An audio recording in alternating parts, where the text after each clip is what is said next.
Erev Tov. Donc on va parler un petit peu de la paracha. Alors en vérité je dis la paracha, mais en fait c'est pas tout à fait exact. Parce que depuis déjà 5 semaines, 5 parachiotes déjà on est dans le même sujet qui est la construction du Mishkan. D'ailleurs à ce propos il y a une grande question qui se pose dans la façon telle que la Torah raconte la construction du Mishkan.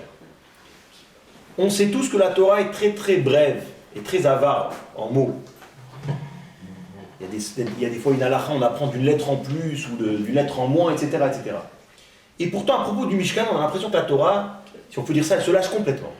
On consacre 5 parachiotes à ce sujet qui est la construction du Mishkan pour Akadosh Baruch Hu. Ça paraît vraiment énorme, démesuré. Encore plus que cela. Limite, ça paraît même répétitif. Pourquoi?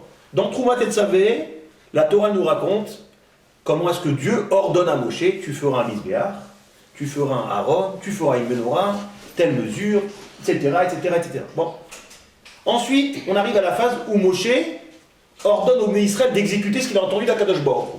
Là, on pourrait s'attendre à ce que la Torah nous dit, et Moshe a ordonné au Bnei Israël tout ce que Dieu lui avait dit.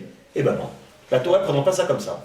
La Torah, elle rentre encore une fois dans le détail, et Moshe s'adresse au Bnei Israël, et vous ferez un Mizbeach comme ci et comme ça, et vous ferez un Shulchan, vraiment une répétition. Vraiment, lorsqu'on lit Parashat Vayakel Pekoudé, on a un sentiment de déjà-vu, vraiment, c'est presque copie-collé, quoi.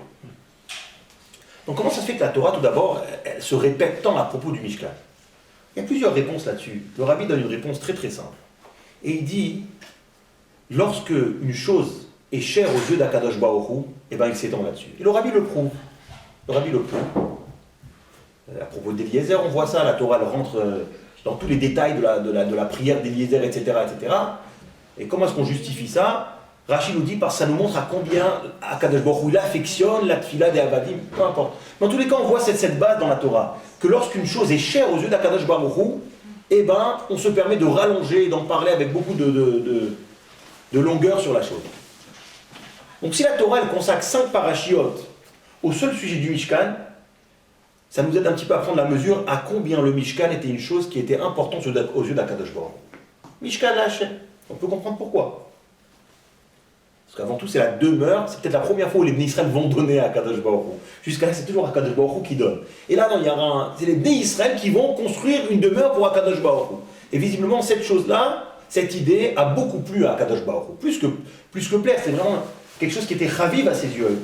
Il a pris ça avec beaucoup d'affection, si on peut dire ça. Donc la question qui se pose est la suivante. Si la construction du Mishkan est une chose si importante, aussi,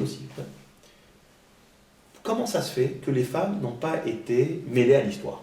Je vais vous dire ça très simplement. La première fois où Dieu s'adresse à Moshe et il lui demande que Moshe s'adresse au Béné Israël d'emmener des matériaux pour le Mishkan, le Or HaChaim il fait remarquer Daber el Béné Israël, velo bnot Israël. Le Or HaChaim nous explique comme quoi cet ordre-là, cette tsivouille, cet ordre d'Akadosh Baruch Hu Béné Israël à construire le Mishkan, s'est adressé uniquement aux hommes et non aux femmes. C'est marqué Beit Israël. Béné Israël. Beit, et après Béné Israël. C'est marqué les deux. En tous les cas, le Or HaChaim il dit clairement dans son Sefer.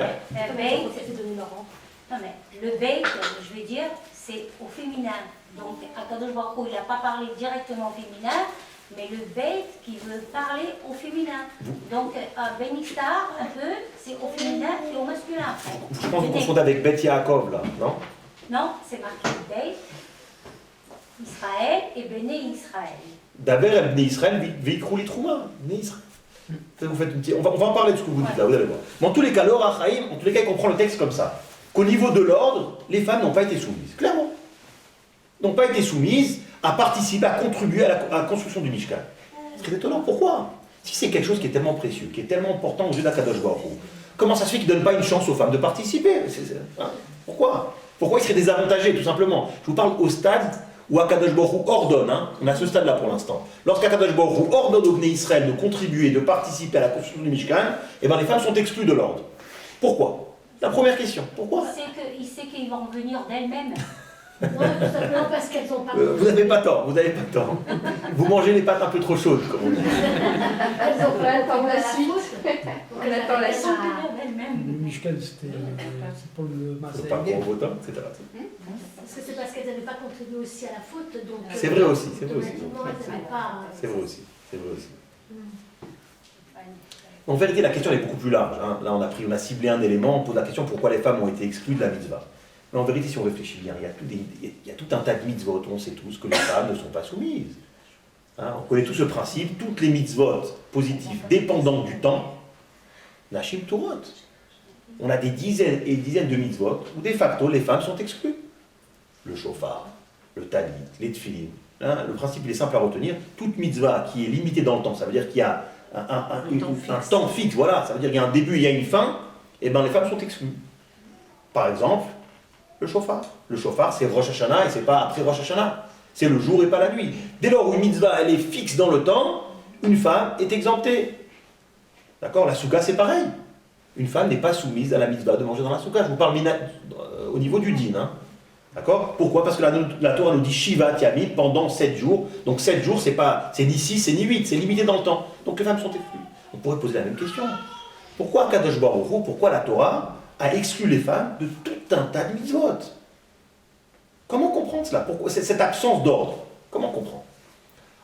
Il y a des réponses qui sont connues. Hein. On va essayer de parler de ce qu'on ne connaît pas. Malheureusement, il y a beaucoup de gens qui ont utilisé cela pour dire comme quoi la Torah elle accorde beaucoup plus d'importance aux hommes qu'aux femmes. Non, je vous dis, il y a souvent des gens qui vont le prendre comme ça. Si Akadosh Baruch Hu il donne plus de mitzvot aux hommes qu'aux femmes, hein, ils vont le prendre comme ça. C'est qu'Akadosh Baruch Hu il attend plus des hommes, il a plus besoin des hommes qu'il a besoin des femmes. Encore aujourd'hui, il y a des gens qui voient les choses comme ça. Ils utilisent cet élément pour prouver, soi-disant, que la Torah elle donnerait plus d'avantages aux hommes qu'aux femmes. Très simple. Hein. Jusqu'à aujourd'hui, avec l'histoire des femmes au kotel, on le vit encore tout ça, on le voit. On le voit. Le fond de la chose, c'est ça, quelque part. Voilà, ça voudrait dire que Dieu a désavantagé la femme par rapport à l'homme.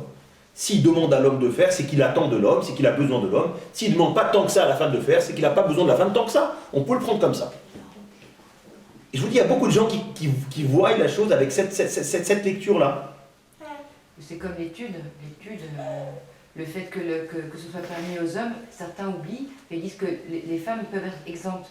Le fait qu'on dise que les femmes peuvent être exemptes de l'étude, ça dévalorise. Ça valorise l'homme, pas du tout. Alors vous savez, le rabbi, c'est intéressant, parce que c'est bien beau de dire des choses, mais il faut les prouver derrière. Le rabbi nous prouve que cette lecture-là, elle est complètement fausse. Elle ne tient pas la route. Ça veut dire, cette lecture qui consiste à penser que si Dieu m'ordonne, c'est qu'il attend de moi, et s'il ne m'ordonne pas, c'est qu'il attend moins de moi, elle est fausse. Il y a une preuve flagrante dans la Torah à cela. Est-ce que vous voyez de quoi je parle? Qui démontre cette théorie. Comme quoi le fait de ne pas demander voudrait dire qu'on attend moins de la personne. Et c'est très simple, regardez bien. La première mitzvah de la Torah, c'est la mitzvah de Piria Verivia.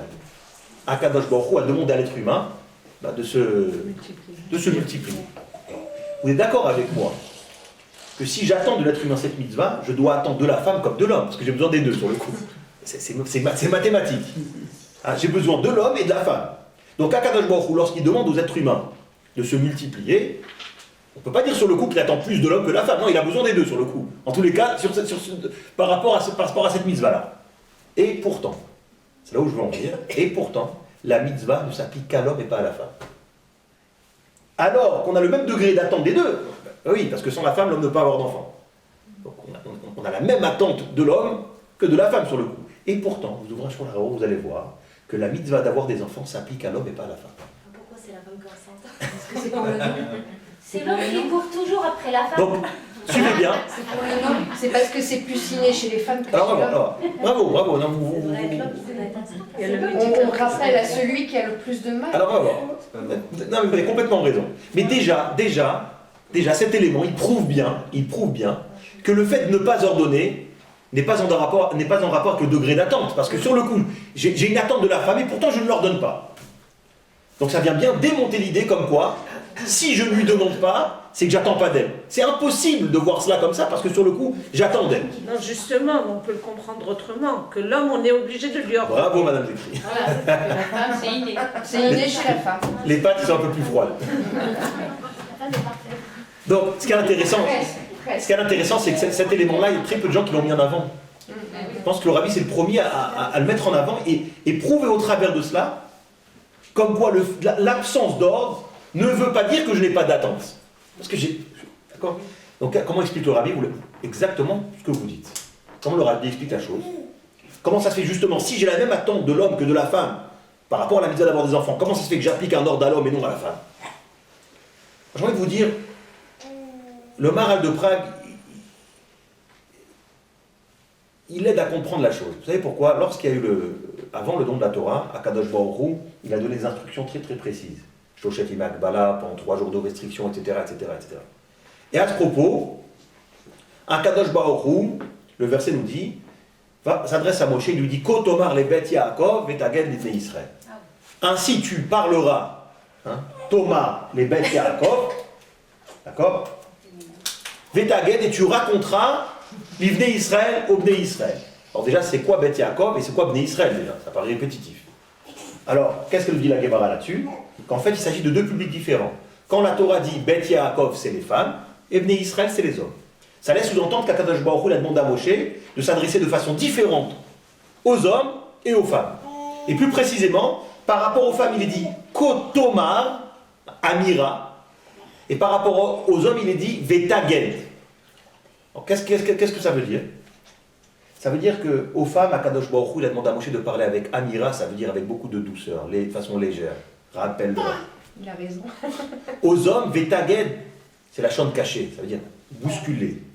C'est pour ça qu'il ne met pas tout le monde dans le panier, parce qu'il n'y a pas besoin d'être interpellé de la même façon, tout simplement. Et le Maharal de Prague dit simplement, pourquoi Kadosh Baruch Hu l'a tenu à ce qu'on parle aux femmes avec douceur et avec aux hommes, un peu comme vous avez dit ? Parce que la femme, elle va le faire tout seul. Elle va le faire tout seul. Il faut juste un petit rappel. L'homme, si tu ne vas pas lui imposer, eh ben, il ne va pas se sentir concerné. J'ai envie de vous dire exactement la même idée à propos de la mitzvah de Pirei Verivia. Pourquoi Kadosh Baruch Hu, alors qu'il a la même attente de l'homme que de la femme, sur le coup, comment ça se fait qu'à l'homme, il lui impose une mitzvah et à la femme, non ?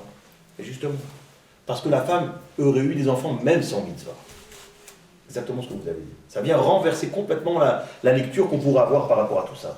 Non pas que c'est le fait, l'absence de mitzvah vis-à-vis de la femme n'est pas un désavantage, ça ne montre pas une place inférieure, au contraire, ça montre que même sans la mitzvah, il se serait inscrit dans la mitzvah.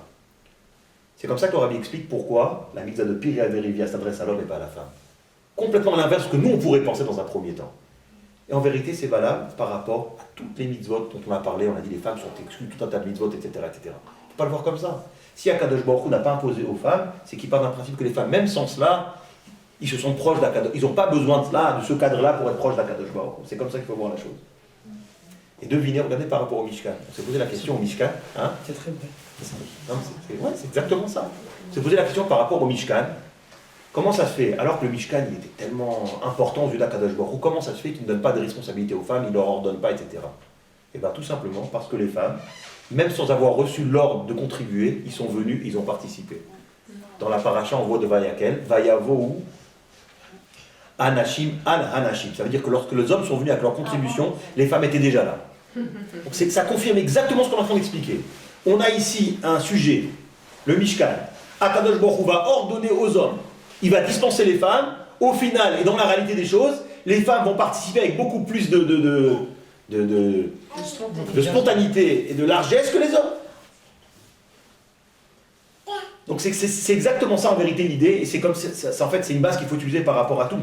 À chaque fois, par rapport à ce sujet-là, on a l'impression que la femme est désavantagée, c'est juste l'inverse en vérité. C'est qu'Akadosh Baruch Hu considère qu'elle n'a pas besoin d'être ordonnée pour faire. Et l'élément qui le prouve, c'est Pirei Verivia.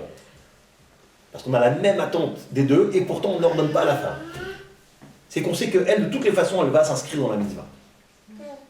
Et si on réfléchit bien, on voit que cette sensibilité particulière qui est innée à la femme, qui est naturelle chez elle, cette proximité avec Akadosh Baruch Hu, on la voit dans tous les épisodes bibliques. Notamment, comme vous avez parlé tout à l'heure, la faute du veau d'or. Alors, on a vu, Shabbat, on a lu Machatzit Shekel. C'est quoi Machatzit Shekel? Suite à la faute du veau d'or, les Israël cherchaient un moyen de se faire pardonner. Quel a été le moyen, nous dit la Torah? Akadosh Baruch Hu a demandé à ce que chaque juif apporte la moitié d'un shekel. Alors cette question, elle est très très connue. Pourquoi la moitié? Parce qu'au final, la valeur qu'Akadosh Baruch Hu attendait, c'était 10 guéras. Un shekel, c'est 20 guéras. Donc la moitié d'un shekel, c'est 10 guéras. Alors pourquoi Kadosh Baruch Hu, lorsqu'il annonce la mitzvah, il ne dit pas emmenez chacun 10 guéras? Pourquoi cette notion de demi, de moitié? Pourquoi mettre le doigt là-dessus? Présente la chose d'une façon plus complète, que chacun apporte 10 guéras. En fin de compte, c'est ça. On voit bien que la Torah elle veut insister sur la dimension de moitié. Alors c'est une question très très connue, il y a des centaines de réponses là-dessus, centaines j'exagère, mais une des réponses très très techniques, c'est que tout simplement, un homme et une femme forment une entité. Les femmes n'ont pas participé à la faute du veau d'or. Très symboliquement, Kadosh Baruch Hu demande aux hommes d'emmener une moitié de shekel, comme pour dire, vous emmenez par rapport à votre bêtise à vous, mais votre moitié, votre autre moitié qui est la femme, elle n'est pas concernée par la chose. Les femmes n'ont pas participé à la faute du veau d'or. Et on le voit même dans le texte. On le voit même dans le texte, vous savez, il faut savoir que, bon, vous savez peut-être, mais toute l'histoire du veau d'or est partie d'une erreur de calcul, parce que vous savez, Moshe avait dit, je reviens dans 40 jours, on ne va pas dire qu'on est en début d'après-midi, Moshe dit, Israël, je reviens dans 40 jours. Moshe pensait, à partir de ce soir, vous compterez 40 jours. Et les Israël ont commencé à compter, à partir du Moshe, il est monté dans la montagne en début d'après-midi. Donc eux, ils se sont dit, dans 40 jours, début d'après-midi, il est supposé revenir, alors que de revenir 6 heures après. Donc, 40 jours passent, début d'après-midi, Moshe n'est pas là. Donc ça veut dire que là, les Israël paniquent complètement, etc., etc. On va fabriquer un nouveau guide, etc., etc. Mais c'est une question, vous savez, c'est pour ça que Aaron, il a joué la montre, comme on dit. Hein. On se pose souvent la question, quel a été le rôle d'Aaron. Aaron, il a voulu gagner du temps. Il s'est dit, Moshe, il va revenir. Il y a 6 heures, là. Alors pour gagner du temps, qu'est-ce qu'il a fait? C'est extraordinaire. Regardez ce qu'il demande aux Bnei Israël. Les Bnei Israël vont voir Aaron, alors comment est-ce qu'on fait notre idole? Allez récupérer les boucles d'oreilles des femmes. Pourquoi il a dit ça à Aaron? Parce que ça s'inscrivait dans sa stratégie. Parce qu'il s'est dit, ils ne reviendront jamais. Déjà, pour convaincre les femmes d'enlever leurs boucles d'oreilles, participer à cela, déjà on va gagner énormément de temps, voire ils ne vont pas revenir du tout avec. Et dans la réalité, regardez le texte, les Bnei Israël reviennent, et il est dit, et ils ont débarrassé leurs boucles à eux. Qu'est-ce qui suggère le texte? Qu'en fin de compte, les hommes n'ont pas pris les boucles d'oreilles des femmes, mais ils ont pris leurs boucles à eux, comme pour dire que les femmes n'ont pas participé. Donc on voit clairement dans l'histoire que les femmes n'ont pas participé à la faute du veau d'or. Et c'est extraordinaire. Alors qu'ils n'ont pas participé à cette faute, malgré tout, ils vont s'inscrire encore plus que les hommes dans ce qui a été le moyen de se faire pardonner. C'est extraordinaire. Encore plus que les hommes. On a cet épisode dans la Torah qui est très touchant. À un moment donné, les femmes vont apporter à Moshe leur miroir. Marot, Atzovot. Et là, sur le coup, Moshe il est un petit peu hésitant, il ne sait pas trop quoi faire. Il dit, c'est un objet profane, un miroir, c'est futile après tout. Ça sert à quoi de regarder? Bon, d'accord, c'est bien, mais c'est pas une mitzvah. Bon. Et Moshe, il hésite à utiliser le miroir pour construire la maison de Dieu. Et Akadosh Baruch Hu, qu'est-ce qu'il veut dire? Mais non, au contraire, accepte. Moi, je vois ça comme ça. Ça veut dire qu'Akadosh Baruch Hu lui dit, pour une femme, il n'y a pas plus précieux que de pouvoir se regarder. Imaginez-vous la vie d'une femme sans la capacité de pouvoir voir à quoi elle ressemble. C'est terrible. Et là, la femme va donner le miroir à Akadosh Baruch Hu, alors qu'ils ne sont pas concernés par la faute. Donc on voit à combien la femme, dans le texte, on voit à combien elle est naturellement plus sensible que l'homme, à tout ce qui touche à la Torah et à Kadosh Baruch Hu. Je vais aller encore plus loin, et ça c'est moins connu, lorsque Moshe va envoyer les Meraglim, Parashat Shelach, Moshe va envoyer une délégation d'hommes pour aller explorer la terre d'Israël. Il leur demande de rendre compte, etc., sur tout un tas de choses, et ils vont revenir, et ça va être, la Shonara absolue, ils vont dire que du mal à la terre d'Israël. On connaît cette histoire. Le Kliyakar nous dit que l'erreur de Moshe a été d'envoyer des hommes. Le Kliyakar nous dit, s'il avait envoyé des femmes, ça ne serait jamais passé comme ça. Ça suppose, encore une fois, dans la faute des Meraglim, c'est les hommes qui sont inscrits dans cette faute, les femmes non. On voit ça à tout, c'est marrant, on voit ça à tous les niveaux. Vous prenez chaque grande bêtise, ou chaque grand événement, tu vois que les femmes, ils se sont placés d'un niveau plus supérieur aux hommes. Même au niveau de la sortie d'Égypte. Dans Parashat, c'est des choses qu'on ne fait pas attention, mais c'est très révélateur. Pardon. Alors excusez-moi, alors pourquoi depuis le temps, puisqu'il y a tout ça, pourquoi pour certaines choses on ne met pas des femmes pour trancher,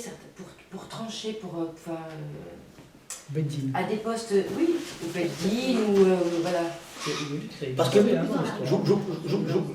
vous voyez ce que je veux dire, il y a des postes où effectivement peut-être qu'il y aurait peut-être un peu plus, je dis pas la sagesse, mais le recul ou l'œil en tous les cas de la femme. Pourquoi à ce compte-là il n'y a pas ça? Moi j'ai envie de vous regarder. J'entends ce que vous dites, mais en même temps, j'ai envie de vous dire, qu'est-ce qui est plus avantageux? De pouvoir officier comme juge ou pouvoir déterminer carrément l'identité religieuse d'un enfant? Entre les deux, franchement. Qu'est-ce qui prouve plus? Moi, je veux dire, dès lors où Akadosh Baruch Hu, il a donné à la femme le pouvoir, que c'est elle, en fin de compte, qui détermine la nature de l'enfant, s'il est juif ou pas, on lui a donné le gros. 95%, on lui donne, là. En vérité, c'est anecdotique ce qu'on laisse aux hommes derrière. Vous voyez ce que je veux dire? Une fois qu'on dit ça déjà, une fois qu'on nous dit, parce que ça paraît évident, mais dans d'autres religions, c'est pas le cas, il faut savoir. Chez les musulmans, par exemple, c'est l'homme qui détermine l'identité religieuse de l'enfant. Ça nous paraît évident, parce qu'on a grandi là-dedans. Mais en vérité, j'ai envie de vous dire, c'est quelque chose qui est insolite, dans l'absolu. Qui est insolite par rapport au regard des autres. Moi je dis souvent, dès lors où Akadosh Baruch Hu il a donné ce pouvoir à la femme, déjà on ne pourra jamais taxer la Torah de favoriser l'homme par rapport à la. Après on peut chaque fois trouver des raisons. Alors, c'est clair, attendez, c'est clair que la Torah elle considère qu'il y a une différence entre l'homme et la femme. La Torah nous dit l'homme il a chorma, la femme a bina, c'est deux types d'intelligence différentes.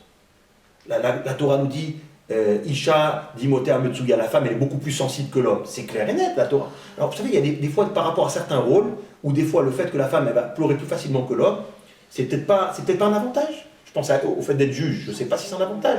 Parce que justement elle est plus sensible que l'homme. Et des fois, c'est pas juge. C'est pas une question d'intelligence, encore une fois. Pas du tout ça. Moi je parle pas carrément, si vous voulez, d'être Dayan. Je parle pas jusque-là, si vous voulez. Mais par exemple, il y a des choses, si vous voulez, dans certaines.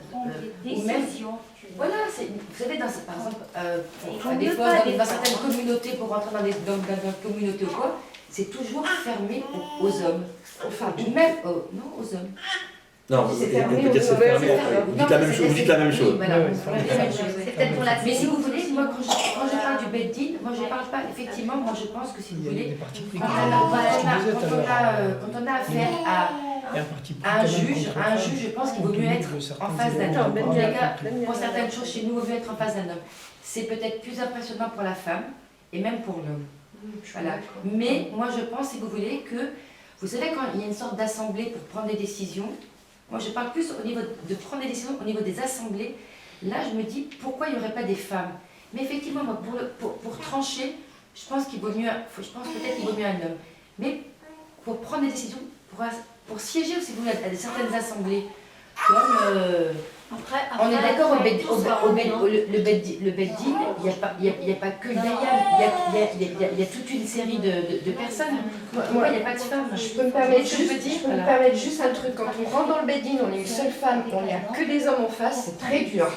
Donc là, la parité, je trouve que ce serait pas mal. Parce que c'est très dur d'avoir que des hommes en face. Non, mais même sans aller jusqu'à la parité, mais je pense qu'effectivement, il y a un certain regard et un certain recul à avoir que nous, en tous les cas, les femmes, nous avons. Enfin, je pense, en tous les cas. Peut-être, c'est dans l'absolu, peut-être. Il y a des choses qui changent aussi. Le débat est ouvert. Oui, il y a des choses qui changent aussi. Non, je veux dire, tant qu'on respecte les critères d'Alaha, etc., pourquoi pas? Pourquoi pas? Il y avait des. On nous parle bien des filles de Rachid qui étaient des savantes, etc. C'est clair et net. C'est clair et net. Non, mais là-dessus, vous avez plein de raisons, je veux dire, dans l'absolu. Si ça respecte les critères d'Alaha qu'on connaît, etc., pourquoi pas? Pourquoi pas? Après, faire qu'il y ait un comité qui soit mélangé, c'est un petit peu compliqué. Non, c'est ça. Mais en tous les cas, qu'est-ce qu'on voit? On voit que la femme a toujours été plus proche de tout ce qui touche à la spiritualité que l'homme. À tous les niveaux de l'histoire, si on développe un petit peu, on met le focus sur chaque épisode important, vous allez voir, on parle de la sortie d'Égypte. Par exemple, la sortie d'Égypte. C'est des petits détails comme ça où on ne se rend pas compte. La mer s'est ouverte, et là on nous dit que les Israël ont chanté à la gloire d'Akadosh Baruch Hu. La Torah nous décrit la scène, les hommes se sont mis d'un côté avec Moshe, et les femmes se sont mis d'un autre côté avec Myriam. Déjà, il y avait la ou déjà, ça veut déjà dire ça qu'ils n'ont pas dansé ensemble. Déjà, ça veut dire ça. Mais il y a un détail qui est intéressant. Lorsqu'on nous décrit la danse des femmes, on nous dit qu'ils ont dansé avec des tambourins. Ce qu'on ne retrouve pas par rapport aux hommes. On ne sait pas que les hommes ils ont dansé avec tambourin. Qu'est-ce qui fait le tambourin ici chez les femmes? C'est très intéressant avec le recul de voir. La Gemara nous dit, en tout cas Rachid le rapporte, c'est que les femmes, déjà lorsqu'elles sont sorties d'Égypte, ils étaient sûrs qu'ils allaient vivre des grands miracles. Il y avait cette émouna et ce bitachon, on va vivre des grandes choses. Donc dès le départ, ils ont pris avec elles des tambourins parce qu'ils savaient qu'à un moment donné, on devra remercier Dieu pour des grands miracles. Ils avaient cette certitude qu'ils allaient vivre des grandes choses. Les hommes, il faut croire que non. Ils n'avaient pas cette certitude-là. On attend de voir pour... D'accord? Donc on voit à tous les niveaux, vraiment à tous les niveaux, les femmes ont été beaucoup plus à la hauteur que les hommes. À tous les niveaux. Il y a un rave qui disait que le Sefer Shemot, on aurait pu l'appeler le livre des mamans. Pourquoi?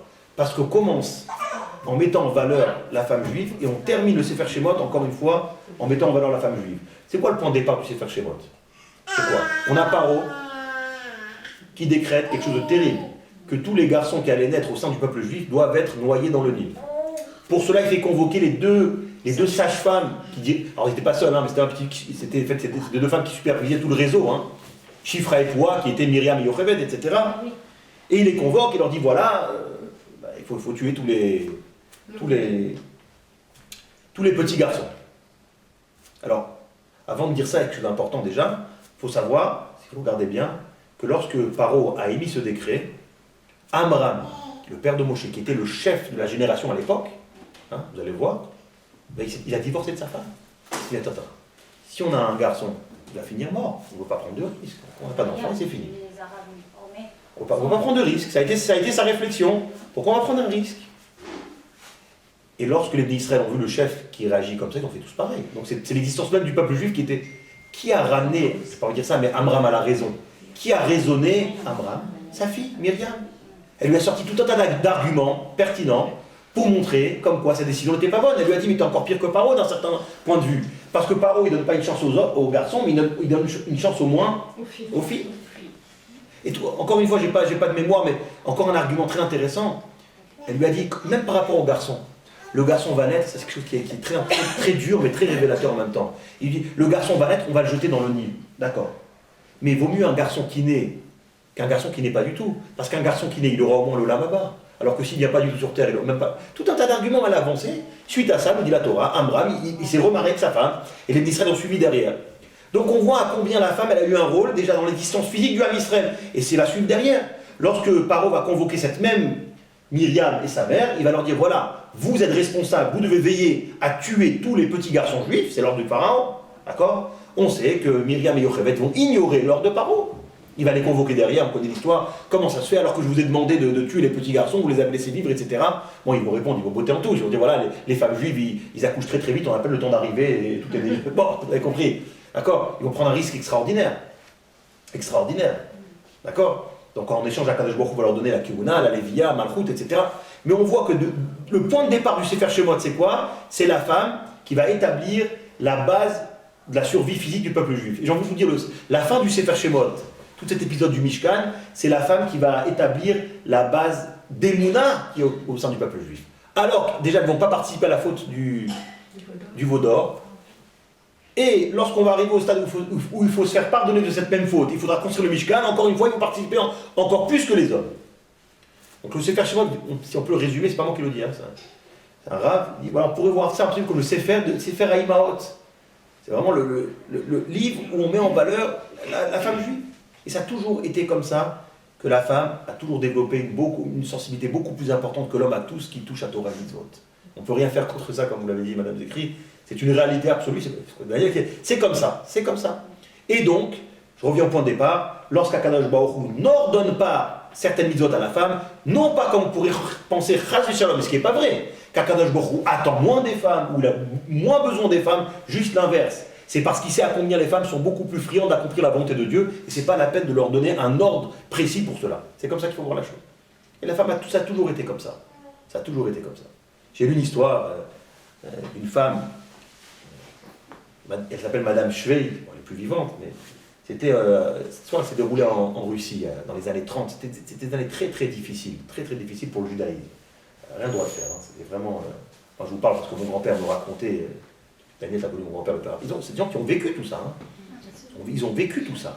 C'était quand on allait étudier la Torah, il fallait se cacher. C'était une peur constante. C'était vraiment traumatisant pour toute cette génération-là. C'était des yeshivot clandestines. Et on les fermait, il fallait rouvrir ailleurs. Le rabbi président, il a eu un rôle extraordinaire là-dedans, il était à la tête de tout le réseau. C'était vraiment, il en allait de la survie du peuple juif en Russie, il faut savoir, je vous parle de quelques millions de personnes. Parce que s'il n'y a pas d'yeshivot, il n'y a pas de radarim, il n'y a pas d'avenir, il n'y a plus rien. Donc c'était vraiment une lutte au quotidien, etc. Pour cela. D'ailleurs, mon grand-père, il a été arrêté, en étant à la yeshiva à Barditchev. Il faisait partie des vieux Bachorim là-bas, je sais pas. C'était une yeshiva clandestine, ils étaient dans le grenier d'une synagogue. Bon, ils étaient préparés, si le KGB arrive, les adultes sautent par la fenêtre, c'était tout un... Et ils se sont fait arrêter, tout le groupe. Mon grand-père faisait partie des vieux, il était 12, je crois, il y avait 17, 16, il y avait un petit de 11, 12 ans. Ils ont été arrêtés, emmenés au poste, ils ont été pris en photo, les grands criminels. La petite photo du groupe, là, les grands criminels, tu sais, la mafia. Et ils ont été emprisonnés derrière. Alors, c'est une maison pour enfants, etc. Mais c'était terrible. Et pour la petite histoire. Combien de temps il restait, votre grand-père? 2 ans derrière, 2 ans. En prison? 2 ans en prison? Une fois, pour ça, il est resté 2 ans. Ensuite, il est retourné en prison pour une autre histoire. Mais il a fait 2 ans pour ça. Il a eu de la chance parce qu'il était encore mineur. Après 18 ans, ça aurait été autre chose. C'était peut-être fusillé, aller savoir combien de rabbins ont été fusillés sur place. Donc c'est vraiment une période très, très, très, très douloureuse. Et pour la petite histoire, quelques années avant que mon grand-père décède, il avait déjà 90 ans, on a fait une demande de récupérer le dossier. Le dossier de cette arrestation à Barditchev. Et ils nous l'ont donné. Pas l'original, mais les copies. Et dans le dossier, il y avait la photo. C'est extraordinaire, 70 ans après, de le voir comme ça. Tu parles du Naël? Oui, dans la photo, il avait 17 ans, et il s'est reconnu. Hein. Et c'était très très touchant de voir. J'ai la photo à la maison. 70 ans après, on a récupéré la photo de l'arrestation. Vous voyez que c'est des petits, des jeunes. On a fait une demande, parce que bon, le commune, c'est 70 ans après. C'est ouvert. C'est ouvert, voilà. Et on a pu. Il a même été en prison. après ça, son mariage, puisqu'ils ont été séparés. Oui, c'est bon, après, il est retourné en prison, c'est par rapport à ça, il est retourné une deuxième fois en prison. Voilà. Comme vous en parlez, je vais raconter, parce que c'est aussi un ex. Passé, mais c'était quelqu'un d'extraordinaire. Non, mais moi, je l'ai connu personnellement. Toute sa vie, c'était. J'ai vécu avec 2 ans. Il était vraiment. Mais je vous dis, voilà, juste par rapport au traumatisme que ça a fait. Et le groupe, enfin, excusez-moi, le groupe des 12, ils se sont suivis Non, ils ont été. Certains, on les a mis dans une maison pour enfants goy, d'autres en prison, c'était toute une. Ils se sont perdus. Mais ils ont eu beaucoup de chance, j'ai envie de vous dire qu'il n'était pas majeur, pour vous dire. Parce que là, vous dites, ça aurait été vite réglé, hein, et c'était traumatisant. Pour montrer un peu le degré de traumatisme, on a même du mal à comprendre. Quelques années après, dizaines d'années après, mon grand-père il était établi à Paris, à Hier, Madrivka, etc. Et un jour, le président russe est venu en visite officielle à Paris, dans les années 60 ou 70. Et c'était Khrouchtchev à l'époque, je crois. Et l'ambassade de Russie à Paris, il avait une maison à Brunois. Donc Khrouchtchev est venu à Brunois visiter l'ambassadeur russe. Mon grand-père s'est sauvé. Ah non, c'était plus fort que lui. Il ne pouvait pas rester. Non, voilà, on n'est plus dans la logique. C'était vraiment, c'est dur même à imaginer le traumatisme que c'était. On avait peur de tout le monde, chacun pouvait te dénoncer, etc. etc. Pour la petite histoire, je vous ouvre une parenthèse, madame Zekri, vous avez dit qu'il a été 2 fois en prison. Vous avez bien compris qu'un juif religieux ne pouvait pas rester en Russie dans ces conditions. Donc tout ce qu'il voulait, c'était quitter la Russie. Mais c'était impossible, c'est le rideau de fer. À un moment donné, il y a eu une porte ouverte par la grâce de Dieu. C'était très ponctuel, c'était à la sortie de la guerre. Où là, à la sortie de la guerre, le gouvernement russe a perdu, parce que pendant la guerre, il y a eu beaucoup de ressortissants polonais qui ont immigré en Russie pour fuir le combat. Donc, exceptionnellement, le gouvernement russe a dit on permet à tous les Polonais de retourner chez eux, les Polonais. Et qu'est-ce qu'ont fait beaucoup de juifs religieux? Ils ont profité de cela, ils se sont fait passer, c'était faux papier, hein, ils se sont fait passer pour des Polonais. De là le nom Zajgarten qui accompagne la famille jusqu'à aujourd'hui, c'était le nom polonais pour fuir, pour sortir de la frontière. Mais c'était vraiment une peur, parce que les Russes savaient qu'il y avait des trafics, ils se doutaient bien qu'il y avait parmi tous ces gens-là, il y avait des faux Polonais. Et il y avait beaucoup de Polonais juifs. Il y avait beaucoup de Polonais juifs, mais il y avait aussi beaucoup de Juifs russes qui se sont fait passer pour des Polonais avec des faux papiers. Donc il y a eu des convois comme ça qui sont partis de Lvov, de Lemberg jusqu'en Pologne. Mais c'était une angoisse terrible, surtout qu'à la frontière, il y avait un agent soviétique qui montait pour vérifier, etc. Et dans le train, il y avait mon grand-père et ma grand-mère. Des jeunes mariés. Jeunes mariés. Ils ont été séparés. Ah oui 10 ans. Non, pas 10 ans, je pense 5 ans. Alors qu'est-ce qui s'est passé? C'est là le point de départ. Et là, ils sont dans le train. Et là, le type, il arrive. Alors, il ne pouvait pas interroger tout le monde. Hein. Il tombe sur mon grand-père. Il vous êtes qui? Et il dit, je suis polonais, Zajgarten. Bon, l'accent et tout. T'habites où? J'habite à Varsovie. Il a une adresse, 7, je sais pas quoi. On a compris ton histoire. Allez, descends. Ça veut dire que c'est fini. Hein. Faut bien comprendre. C'est pas la démocratie, ça veut dire que c'est fini. Et ma grand-mère voit ça, elle dit, je vais le rejoindre. Pour moi, voilà, c'est fini pour fini, je vais être près de lui. Et là, les chassidim l'ont empêché. Ils l'ont retenu, ils ont dit non, ça sert à rien, parce que de toute façon, tu vas pas le voir, et on sait jamais, non. Il venait de se marier? Il venait de se marier. Et là, elle arrive à Paris dans une espèce de maison de refuge pour les réfugiés, etc. Les pauvres. Mon grand-père, aucune nouvelle, bien sûr, il attendait son procès. Ma grand-mère, elle pleurait tous les jours. Elle pleurait tous les jours, elle venait de se marier, qu'est-ce qui se passe? Elle savait que c'était fini, quoi. Il n'y avait aucune chance, on va dire, dans l'ordre naturel des choses. Qui revient. Il y avait un vieux chassid qui la voyait tous les matins, j'ai oublié son nom, tous les matins il lui disait Rana, pleure pas, ça ira. Bon. Mais elle savait qu'il était à tel endroit et tout. Ah, elle savait qu'il Elle était s'est dit une réfugiée, ah oui, toute sur place. Bon, et même le procès, c'était joué d'avance, puisqu'ils allaient bien voir au procès que c'était. Ils allaient bien voir au procès que c'était pas un polonais. Donc c'est pas vérifié que la personne est morte, c'est ça le Ah oui, les problème des Agunotes, justement, elle n'a pas pu se Agunotes. remarrer dans le truc. C'est le problème des Agunotes. Terrible. S'ils n'ont pas une preuve, Bien sûr. Voilà. Donc qu'est-ce qu'elle fait là à Paris? Elle ne sait pas. Elle est restée sur Paris. Sur Paris, ben voilà, dans l'incertitude, elle sait pas. Et mon grand-père, en attendant, il attend son procès. Mais bon, ça s'annonçait très mal, puisqu'il avait même oublié les déclarations qu'il avait faites dans le train. Dans le train où t'habites à Varsovie, telle rue, et là sur le coup, il avait même oublié ce qu'il avait dit. Eux, ils avaient noté par contre. Donc ils allaient, c'était joué d'avance, quoi. C'est-à-dire, s'ils allaient juger son cas, c'était fini. Ils allaient s'apercevoir en une demi-minute que c'est un russe. Arrive son procès. Il était dans un camp? Dans une prison. Dans une prison. Il faut dire aussi que l'accent n'est pas le même polonais. Oui, non, mais complètement. C'est pour ça qu'ils l'ont fait descendre du train, complètement. Voilà, il fallait pas que tombe sur toi, c'était fini. Et ma grand-mère, en attendant, elle était désespérée.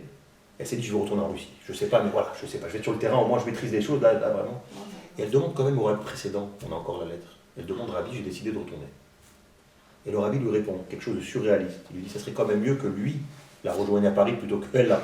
Bon, mais encore une fois, c'est des mots, parce que dans la réalité, c'est des choses qui ne se réalisent pas. Mon grand-père attend son procès, et là, on lui dit, c'est tel et tel juge qui va... Tranché. C'était une femme, elle était connue pour être antisémite en plus. Donc c'est dit, voilà, c'est... Antisémite en plus. Bon, c'est dit, voilà, si déjà c'était déjà joué, là c'est surjoué. Alors, elle finit un dossier, et elle demande au greffier ou je sais pas qui, prochain dossier, il s'agit de quoi? Et on lui dit, il s'agit d'un réfugié polonais. Donc on présente la chose comme ça. Donc là c'est une chance déjà. Hein. Donc elle s'énerve. Elle dit, mais il y en a marre de ces Polonais ici en Russie. Jetez-le-moi à la frontière. Alors que tout l'objet du jugement était de savoir s'il était polonais ou pas. Et mon grand-père, 2 soldats le prennent. Il le balance. Il l'emmène à la... Il a rien compris. Il le balance. Et ils le mettent... C'est pas un nez, c'est quoi? On le jette comme ça. Il arrive à Cracovie, je crois. Il envoie un télégramme au chassid qui habitait dans l'immeuble de ma grand-mère. C'est la seule adresse qu'il avait. Dites à ma femme que j'arrive. Vous imaginez la suite, la joie et l'émotion. C'était combien de temps après? Je ne pourrais pas vous dire quelques années après. Je ne pourrais pas vous dire. C'était une sacrée bout de temps. Il revient. Et ce qui est, pour la petite histoire, le chassid qui avait l'habitude d'aller voir ma grand-mère tous les matins en lui disant t'inquiète pas, il lui a dit, tu sais, en vérité, quand je te dis t'inquiète pas, j'y croyais pas une seule seconde. Il fallait te dire ça. Comme quoi, des fois, même si on n'y croit pas, il faut le dire quand même. J'y croyais pas du tout, mais bon, voilà, je vais pas te dire. Bon. Hein? Oui.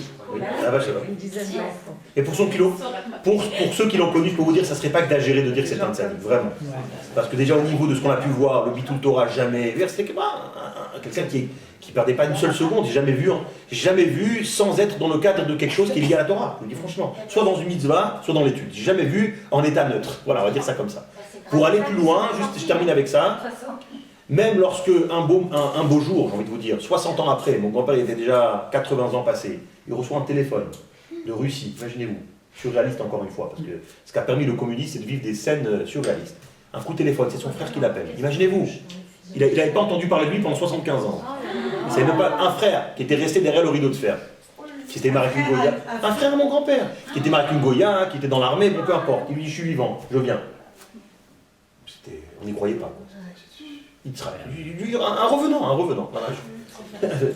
Et donc, il a dit, voilà, j'arrive, parce qu'il avait perdu sa femme, et bon, il n'avait plus rien, voilà, il n'avait plus aucune attache là-bas, il a pris contact, bon, il ne pouvait pas avant aussi, c'était l'ère communiste. Donc il a dit, j'arrive gare de l'Est, en train de Moscou. Donc bien entendu, vous imaginez que tous les enfants et les petits-enfants sont venus à la gare accueillir l'oncle qui revient de je ne sais pas où. Et mon grand-père, bien sûr, était sur place. On était tous là, le train il arrive, on était tous là. Moi j'étais pas là-bas, hein, mais toute la famille était là. Je sais pas pourquoi j'ai pas été, c'est une bêtise, mais bon. J'étais peut-être pas né. Non, j'étais à l'Yeshiva, je sais pas pourquoi j'ai pas eu cette présence d'esprit d'aller pour vivre d'un moment pareil. Je m'en veux jusqu'à aujourd'hui. Mon grand-père était avec son Rambam sur le quai en train d'étudier, alors que le train il arrivait. Parce que pour lui, pleurer c'est bien, mais c'est Bitul Torah. Voilà. Qu'est-ce qui justifierait en fin de compte de ne pas étudier? Voilà. Non, c'est vrai. il était plein d'émotions, mais ça veut dire en fin de compte, d'accord, c'est bien beau tout ça, mais de quel droit je pourrais ne pas étudier maintenant? Sous prétexte quoi? Il faut... Bon, c'était idéal. Pour la petite histoire, ce type-là, il a fait Tchouva derrière, et bon, c'était extraordinaire. Voilà, c'est vraiment un juif très spécial. Et je reviens à cette femme. Donc cette femme-là, Madame Shvei, a vécu en Russie à cette époque. C'était une catastrophe. Ça veut dire que, soit, c'est comme mon grand-père dit, soit tu étais dans la Torah et tu avais une chance de rester juif, soit tu n'étais pas dans la Torah, il n'y avait pas d'intermédiaire, il n'y avait pas ce qu'on appelle aujourd'hui un juif qui va de temps en temps à la synagogue. Vous voyez ce que je veux dire? C'est soit je m'assimile complètement au goïm, soit je suis ultra orthodoxe. C'est vraiment ça. C'était vraiment ça. Donc cette femme, Madame Shvei, elle a perdu son mari pendant ces années-là. Elle se retrouve à la maison avec 3 petits-enfants.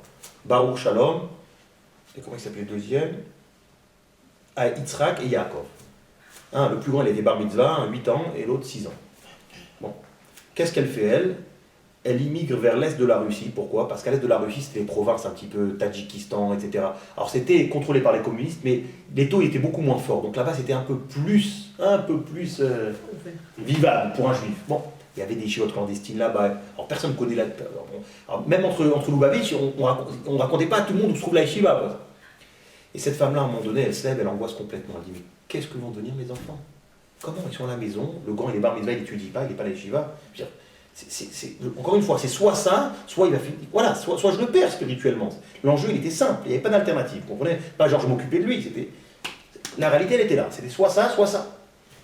Elle était complètement perdue, elle se promène dans la ville où elle était. Elle voit un type, elle arrive à reconnaître, je ne sais pas que c'était un chassid. Alors elle aborde dans le yiddish, on se méfiait de tout le monde. Hein. Elle dit Chabad, oui. Je vous en supplie, j'ai un fils là qui a 13 ans. Vous venez d'où? Il dit de Samarkand. Alors, vous savez qu'il y avait une yeshiva clandestine, prenez mon gamin là-bas, prenez-le avec vous. Au moins, je sais qu'il a la yeshiva. Il dit, ok, d'accord. Il prend le gamin, c'était des risques, hein. Bon. Quelques semaines après, il commence à angoisser pour le deuxième.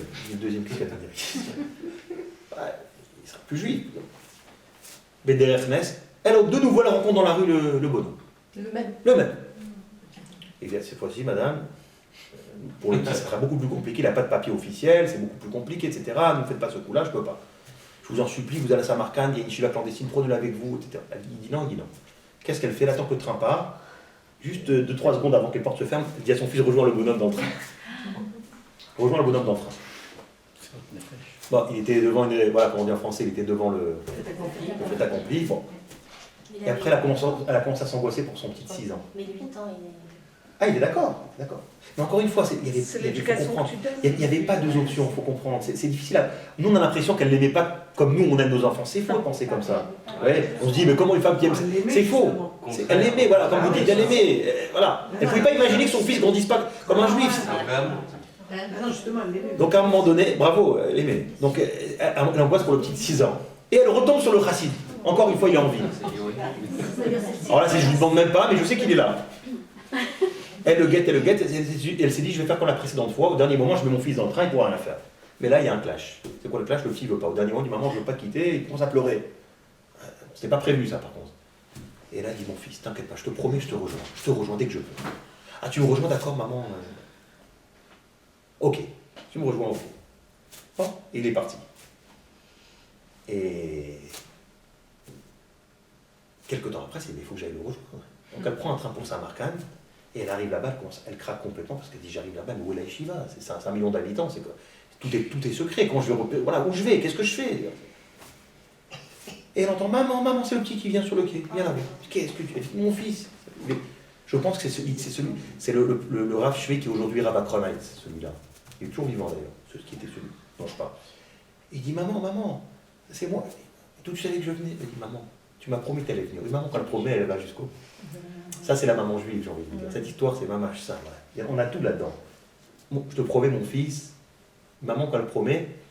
Et pareil, ma mère, elle nous racontait la même histoire. Et il a chroné, lui, maintenant. Et il a dit, donc maman, je savais que tu allais venir, donc j'ai oublié, j'ai pas été compris. Il m'a dit, tous les jours après l'école, je venais sur le quai, je me suis dit, tu vas venir. J'attendais que le train il arrive. Mais une maman qui promet, elle finit par, voilà, elle accomplit toujours sa promesse. Bon. C'était le Messirut Nefesh, c'est le Messirut Nefesh des femmes juives.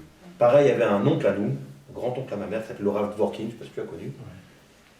Lui, c'est pareil, il était fils unique, il habitait à Rogatchov. C'était une. Voilà. Et là-bas, il n'y a pas d'yeshiva. Et sa mère, il était orphelin, il vivait avec sa maman. Sa mère, elle s'est dit, si je ne l'envoie pas à la yeshiva Lubavitch, c'est à 2000 km en train, imaginez-vous. Si je ne l'envoie pas à Lubavitch, je le perds. Donc c'est extraordinaire ce qu'elle était capable de faire. Alors payer un billet de train, elle n'était pas capable, mais elle avait de quoi soudoyer le contrôleur, de mettre son fils avec les bagages, vous voyez ce que je veux dire? C'était le bon. Et elle a fabriqué pour son fils un manteau qui était beaucoup plus grand que sa taille parce qu'elle partait d'un principe qu'elle n'allait pas le revoir d'ici 10 ans. C'était ça le sacrifice des mamans juives. C'est ce qui... Je ne sais même pas si derrière, il a revu sa maman.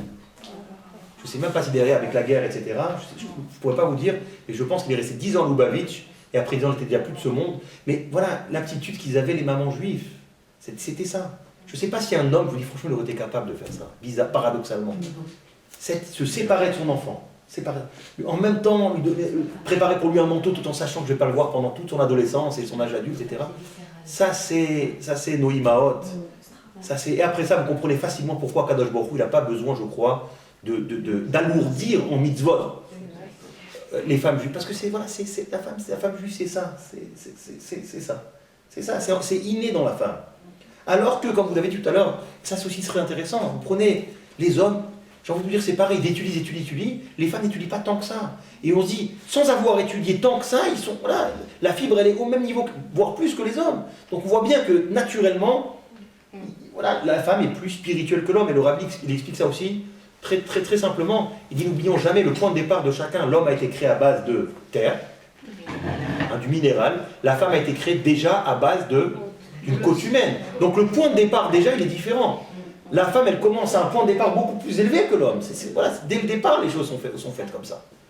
D'accord? Donc encore une fois, s'il y a retenir une chose, c'est ça, je crois, que si Akadosh Baruch Hu n'a pas donné tant de mitzvot que ça à la femme, c'est certainement pas parce qu'il n'attend pas de la femme, mais au contraire, parce qu'il sait que la femme, tout naturellement, elle va s'inscrire dans l'accomplissement des mitzvot. Et il raconte encore une fois, comme la Gemara dit, que de la même façon qu'on est sorti d'Égypte grâce au mérite de nos imaot, ça sera pareil avec la Geoula Atida. C'est marqué que les femmes juives, c'est elles qui vont emmener Mashiach. Je ne sais pas comment, mais ils vont l'emmener. Hein, c'est à vous de me dire. Teshuva, se rapprocher, etc. Il est déjà né. Donc c'est voilà. Il est déjà là. La femme, il est quelque part, mais il est déjà là. J'ai une petite question par rapport au Mishkan, ça a été fait dans le désert. Oui. Et après, les Bnei Israël, ils se déplaçaient tout le temps. Oui. Ils en ont fait quoi du Mishkan? Très bonne question. Alors, on l'a conservé dans le temple, le Mishkan. Alors, on va être précis. On va être précis. Lorsqu'ils sont arrivés en Israël, d'accord, ils ont continué pendant quelques centaines d'années à utiliser le Mishkan, parce qu'ils n'étaient pas encore à Jérusalem, à Shiloh, Jusqu'à Salomon. à Shiloh, à Yavne. Oui, en Eretz Israël encore, ils ont continué à utiliser le Mishkan. Et lorsqu'on a construit le temple définitif, le Beth Amikdash, on a gardé à l'intérieur le Mishkan. Où il est aujourd'hui, je ne sais pas. Par contre, ce que je vais vous dire quelque chose d'extraordinaire, c'est que lorsque Mashiach viendra, on ramènera le premier Mishkan, et il sera encore, il aura toute son importance, même après la construction du troisième temple. Ça montre l'importance de ce Mishkan-là. Mishkan du désert. Du désert, ce fameux Mishkan. Donc il est vraiment caché quelque part. Il est où? C'est tout le mystère, où sont passés les objets, qui... Il y a toutes sortes d'hypothèses. Voilà, une partie. Alors, il y a des choses... Alors, il faut être précis quand même, regardez. Parce qu'il y a eu le premier Beth Amikdash et le deuxième. Alors, à propos du Aaron, on ne sait pas trop où. Certains disent que le roi d'Israël de l'époque, 50 ans avant l'occupation romaine, il les a mis dans les souterrains de Rome, de Jérusalem, qui avait été construit par Shlomo Ameler, dans les souterrains. En ce qui concerne les objets du deuxième Beth Amikdash, certains disent que les Romains en ont pris pas mal, ça c'est clair et net, puisque la Gemara témoigne que certains Chachamim à Rome ont vu des objets, le tzitz du Kohen Gadol, il y a des objets clairs qui sont dans le temple, etc. Yossifoun, Flavius Joseph, dans son livre, lui dit je pense qu'il dit qu'Irmiyahu les a cachés. Bon, c'est pas clair. Ce qu'on sait pas, c'est évident qu'à Rome, il y a des objets du Beth Amikdash. Ça, c'est clair et net. Maintenant, quoi, précisément? Alors, on a souvent dit la menorah. Le Rabbi a souvent dit que la menorah qui apparaît sur l'arc de Titus n'est pas la vraie menorah. Parce qu'elle ne correspond pas du tout. Shlomo, il avait construit plusieurs menorahs. Voilà, dans le temple, il y avait des chandeliers aussi. Voilà. Celle d'origine de Moshe Rabbeinu, c'est celle qui a été... Le Rabbi considérait que ce n'est pas celle-là. Pourquoi? Parce que selon le Rambam et Rashi, déjà, les branches de la menorah étaient... Et dernièrement, on a retrouvé un dessin, le premier, où la menorah, les branches sont comme le Rambam tranche, la halakha. Alors pour le Rabbi, la menorah, voilà, c'est pas... Alors c'était une menorah du temple, mais pas la menorah. Pas la menorah. C'est clair qu'ils ont beaucoup de choses à voir, c'est clair et net, hein, c'est clair et net. Pas seulement en termes d'objets du Betamikdash, mais des ktavim, des écrits juifs, le Meiri qui est un Rishon. Parce que c'est eux qui ont détruit. Oui, ils ont tout pris, ils ont tout pris. Alors le Meiri qui est un des grands, un des contemporains autosaphiques, le Meiri je crois, et ben le Meiri se trouve au Vatican. Ils ont permis de photocopier, ce qu'on a c'est la photocopie. Et ils ne le rendent pas. Enfin, on peut pas, alors je vais vous dire, mais on peut demander. Ils ont des kilomètres de bibliothèque. Il faut aussi comprendre que s'ils commencent à rendre aux Juifs, ils doivent rendre à tous les, à tout le monde. Voilà. Et voilà, et c'est très compliqué. Ils ont demandé, ils n'ont jamais été clairs là-dessus. On s'est jamais trop, ils n'ont jamais avoué officiellement. Bien sûr. C'est clair qu'il y a des choses là-bas. C'est clair. Les portes, elles vont s'ouvrir, peut-être. Oui. C'est très... Il y a eu des tentatives. Il y a des gens qui ont essayé de demander, etc. Ah, la Chine, ils vont créer